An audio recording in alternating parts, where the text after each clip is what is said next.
मीराबाई 1498 से 1546 16वीं शताब्दी की एक कृष्ण भक्त और कवयित्री थी। उनकी कविता कृष्ण भक्ति के रंग में रंग कर और गहरी हो जाती है। मीराबाई ने कृष्ण भक्ति के स्फुट पदों की रचना की है। मीरा कृष्ण की भक्त हैं। उनके गुरु रविदास जी थे तथा रविदास जी के गुरु रामानंद जी थे। मीराबाई का मंदिर चित्तौड़गढ़ 1990। मीराबाई का जन्म सन 1498 में पाली के कुड़की गांव में दूधा जी के चौथे पुत्र रतन सिंह के घर हुआ। ये बचपन से ही कृष्ण भक्ति में रुचि लेने लगी थी।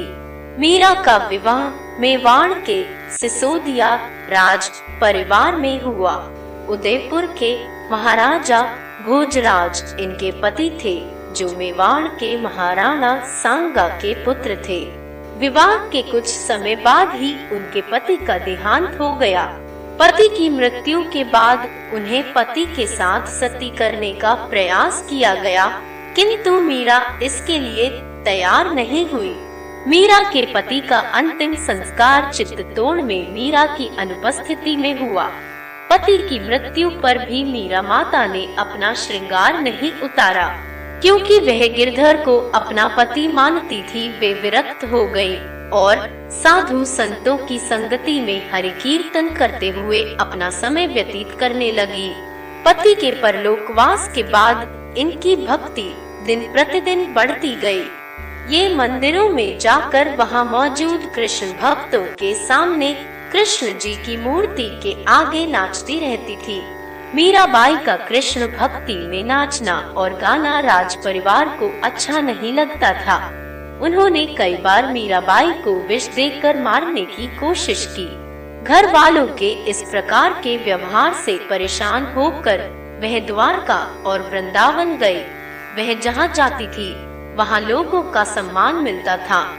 लोग उन्हें देवी के जैसा प्यार और सम्मान देते थे। मीरा का समय बहुत बड़ी राजनैतिक उथल पुथल का समय रहा है। बाबर का हिंदुस्तान पर हमला और प्रसिद्ध खानवा का युद्ध उसी समय हुआ था। इन सभी परिस्थितियों के बीच मीरा का रहस्यवाद और भक्ति की निर्गुण मिश्रित सगुण मीराबाई की भक्ति संपादित करे भारत अपनी संस्कृति के लिए पूरे विश्व में यूं ही इतना विख्यात नहीं है। भारत भूमि पर ऐसे कई संत और महात्मा हुए हैं जिन्होंने धर्म और भगवान को रोम रोम में बसाकर दूसरों के सामने एक आदर्श के रूप में पेश किया है। मोक्ष और शांति की राह को भारतीय संतों ने सरल बना दिया है। भजन और स्तुति की रचनाएं कर आम जन को भगवान के और समीप पहुंचा दिया है।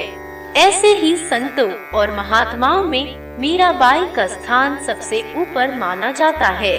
मीराबाई के बाल मन में कृष्ण की ऐसी छवि बसी थी कि यौवन काल से लेकर मृत्यु तक मीराबाई ने कृष्ण को ही अपना सब कुछ माना। जोधपुर के राठौड़ रतन सिंह जी की इकलौती पुत्री मीराबाई का जन्म 16वीं शताब्दी में हुआ था। बचपन से ही वे कृष्ण भक्ति में रम गई थी। मीराबाई का कृष्ण प्रेम बचपन की एक घटना की वजह से अपने चरम पर पहुंचा था। मीराबाई के बचपन में एक दिन उनके पड़ोस में किसी बड़े आदमी के यहाँ बारात आई थी। सभी स्त्रियां छत से खड़ी होकर बारात देख रही थी। मीराबाई भी बारात देख रही थी। बारात को देख मीरा ने अपनी माता से पूछा कि मेरा दूल्हा कौन है। इस पर मीराबाई की माता ने कृष्ण की मूर्ति की तरफ इशारा कर कह दिया कि वही तुम्हारे दूल्हा है। यह बात मीराबाई के बाल मन में एक गांठ की तरह बंध गई। बाद में मीराबाई का विवाह महाराणा सांगा के पुत्र भोजराज से कर दिया गया। इस शादी के लिए पहले तो मीराबाई ने मना कर दिया, पर जोर देने पर वह फूट फूट कर रोने लगी और विदाई के समय कृष्ण की वही मूर्ति अपने साथ ले गई जिसे उनकी माता ने उनका दूल्हा बताया था। मीराबाई ने लज्जा और परंपरा को त्याग कर अनूठे प्रेम और भक्ति का परिचय दिया था। विवाह के 10 बरस बाद इनके पति का देहांत हो गया था। पति की मृत्यु के बाद ससुराल में मीराबाई पर कई अत्याचार किए गए। इनके देवर राणा विक्रमजीत को इनके यहाँ साधु संतों का आना जाना बुरा लगता था। पति के परलोकवास के बाद इनकी भक्ति दिन प्रतिदिन बढ़ती गई। ये मंदिरों में जाकर वहाँ मौजूद कृष्ण भक्तों के सामने कृष्ण जी की मूर्ति के आगे नाचती रहती थी। कहते हैं मीराबाई के कृष्ण प्रेम को देखते हुए और लोक लज्जा के वजह से मीराबाई के ससुराल वालों ने उन्हें मारने के लिए कई चालें चली पर सब विफल रही। घर वालों के इस प्रकार के व्यवहार से परेशान होकर वह द्वारका और वृंदावन गई। मीराबाई जहाँ जाती थी वहाँ उन्हें लोगों का सम्मान मिलता था। मीराबाई कृष्ण की भक्ति में इतना खो जाती थी कि भजन गाते गाते वह नाचने लगती थी। मीरा की महानता और उनकी लोकप्रियता उनके पदों और रचनाओं की वजह से भी है। ये पद और रचनाएं राजस्थानी, ब्रज और गुजराती भाषाओं में मिलते हैं।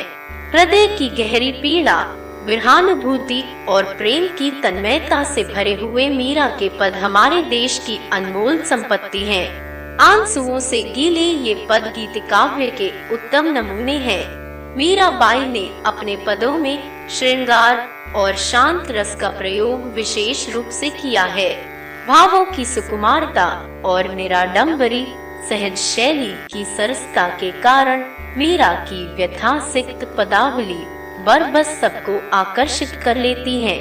मीराबाई ने 4 ग्रंथों की रचना की। बरसी का मायरा, गीत गोविंद, टीका, राग गोविंद और राग सोरठ के पद मीराबाई द्वारा रचे गए ग्रंथ हैं। इसके अलावा मीराबाई के गीतों का संकलन मीराबाई की पदावली नामक ग्रंथ में किया गया है। कहा जाता है कि मीराबाई रणछोड़ जी में समा गई थी। मीराबाई की मृत्यु के विषय में किसी भी तथ्य का स्पष्टीकरण आज तक नहीं हो सका है। मीराबाई ने भक्ति को एक नया आयाम दिया है, एक ऐसा स्थान जहां भगवान ही इंसान का सब कुछ होता है। दुनिया के सभी लोग उसे मोह से विचलित नहीं कर सकते। एक अच्छा खासा राजपाट होने के बाद भी मीराबाई वैरागी बनी रही। मीरा जी की कृष्ण भक्ति एक अनूठी मिसाल रही है। मेरे तो गिरिधर गोपाल दूसरो न कोई, जाके सिर मोर मुकुट मेरो पति सोई। छाड़े दई कुल की कानी कहा करे कोई, संतन भिग बैठी बैठी लोक लाज खोई। अंसुवन जल सींची सींची प्रेम बेली बोई। दधी मथी घृत काढ़ी लियो डारी, दई छोई। भगत देखी राजी भई, जगत देखी रोई। दासी मीरा लाल गिरधर तारो अब मोई।